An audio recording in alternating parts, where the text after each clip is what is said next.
sige po nanay, salamat po. Opo. Ingat po kayo dito. Opo. Ingat po kayo dito, nay.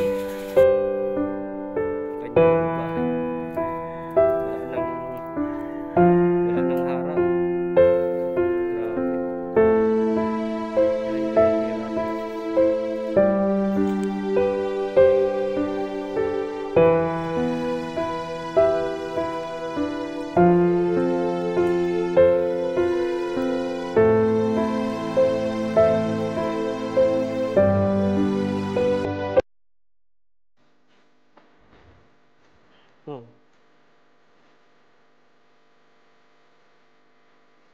So ayun, tapos na tayo mag-almusal. Pupunta tayo kila Marcos para pumunta sa mga tinutulungan natin. Punta natin yung mga area nila kasi nakapagpahinga na naman kami kahapon. So balik na ulit sa dating routine natin, yung pagtulong natin sa mga tinutulungan nila Marcos. So ayun, pupunta na tayo dun ngayon.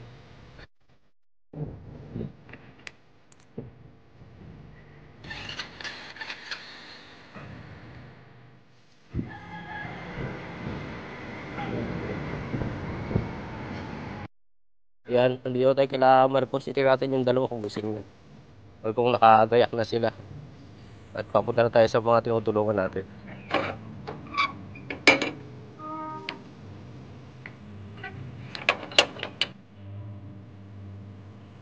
Ayun, sa'yo. Yan, bali wala sila din sa bahay nila. Nandun daw sila sa shop bagang umalis. May nasikaso yatang ano dun sa shop nila. Kasi may emergency kami doon nung nakaraan. So, doon na tayo diretso sa shop. Punta na sa shop. Kaya kita lang.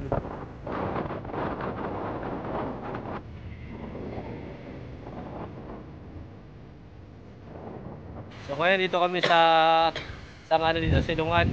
Inabot kami ng ulan si Marco sa kasi yung dyan sa likod. Inabot kami ng ulan kasi silong muna kami. Grabe dito, grabe. Legit sa Bicol. Dito ko lang makakita sa Bicol ng panahon na tag-araw na sa lahat. Dito tagulan pa rin. Grabe. Pupunta sana kami sa tinutulungan nila kaya lang ay inabot kami ng ulan kaya nagtigil muna kami sa tabi. Alam mo yung ang init-init tapos ang init ng langit tapos bigla kang uulanan. Paglabas natin na init tayo. Pag sa daan ay wala na ulan na. Wala, solid talaga. Grabe. Di ko lang yan, di ko lang may ganyan. Yan o. Basa-basa naman kami sa Kapalongga. Kahit nga maulan ay tuloy-tuloy pa rin kami sa aming paglingap. Kaya yun, kakagaling lang namin sa tinutulungan ni Marcos dito kay Nanay Estelita. Kaya siya ngayon, no? Lalabas yata siya bibili. Yan yung kanyang bahay. Ito yung kanyang tirahan na sira-sira na. Nakakaawa, grabe yung buhay nila dito. Grabe yung bahay. Ito po yung kanyang tirahan dito na kanyang likod bahay. Wala nang harang. Grabe. Yan yung kanyang tirahan. Ito po yung tinutulungan ni Marcos na si Nanay Estelita, yung senior na 71 years old na nagsusulo dito sa kanyang tirahan. Yan dito yung dinadaanan niya pagpapasok siya dyan, nakalaking pinto. Yan siya dumadaan. Tinatanggal lang niya yung plywood na yan, tapos tumulusot siya. Yan ay papag. Sa ilalim ng papag siya nadaan. Although may daan naman dun, kaya lang ayaw niyang dumaan siguro dito at gawa ng mayero sa ano.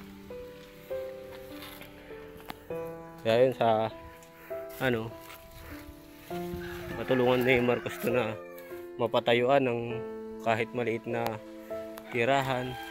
Mailipat siya na hindi lang ganito yung kanyang tinutuluyan, tinitirahan. Mapagawan sana siya ng maliit kahit kubo-kubo. Since nagsusulo lang naman siya, wala namang ibang kasamang ano.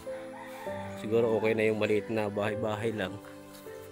Basta maayos, makakatulog siya ng maayos. Ayan. So ayan, papunta muna tayo dun sa tinutulungan naman ni Commander.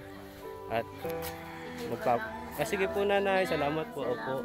Ingat po kayo dito. Opo. Ingat po kayo dito, nay. Kaya pupunta mo tayo sa tinutulungan ni Commander sa kabila. Magpapa-deliver tayo ng semento naman dun. Punta muna kami guys. Para makarating sa tinutulungan ni Commander na si Nanay Gloria, ay kailangan namin magbiyahe ng halos 15 minutes mula kila Nanay Estelita.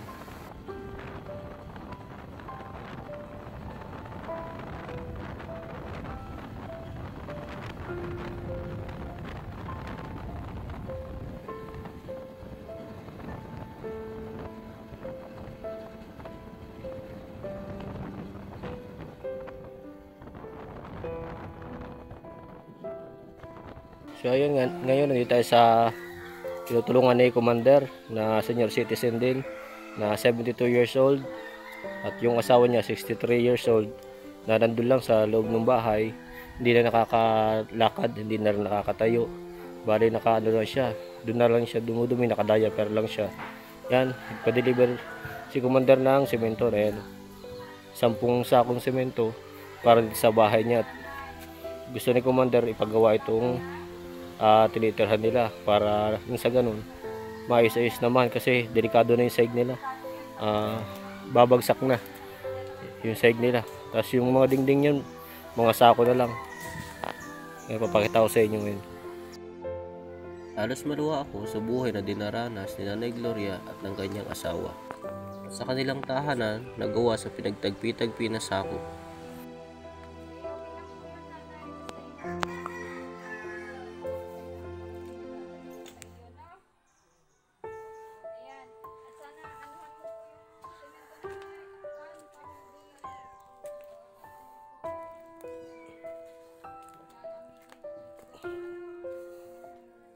Ito yung likod ng bahay niya. Grabe. Mga sako na lang yung ano. Pinangdingding dito. Bali papaayos din ni Commander dyan sa may parting baba dyan. Sa may semento na yan. Tutuloy na yung semento nila.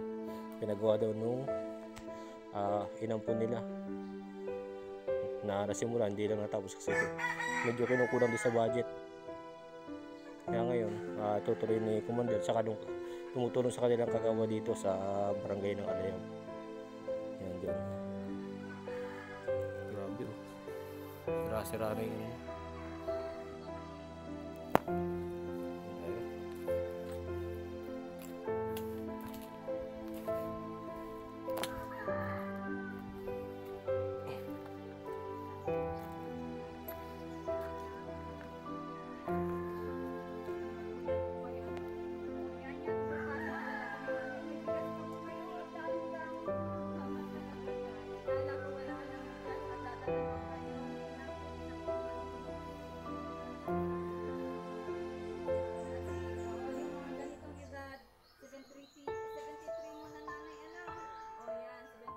So ayun, pauwi na kami ngayon. Galing kami doon kila Ate Isabel. Hindi na ako nakapag-video. Ay, pagkwentuhan naman kami. Nalibang kakakwento. Mas inula pa yung pag-marites. Nalibang ako doon kay Abdul. Kausap ko si Abdul. Saka si ano rin. Si Ate Isabel. Makwento sila ay. Bari pauwi na rin kami. Bukas na lang siguro namin dadalhin yung ibang mga kailangan din sa mga tinutulungan nila. Papunta muna kami at uulan na naman dito sa Bicol namin. Lagi na lang po kasi dito yung pakulimlim na naman ang ang panahon. Langit namin. Ang abutin lang kami ng ulan. Kasi siguro bukas na lang po. Hanggang dito lang muna yung vlog natin. Salamat.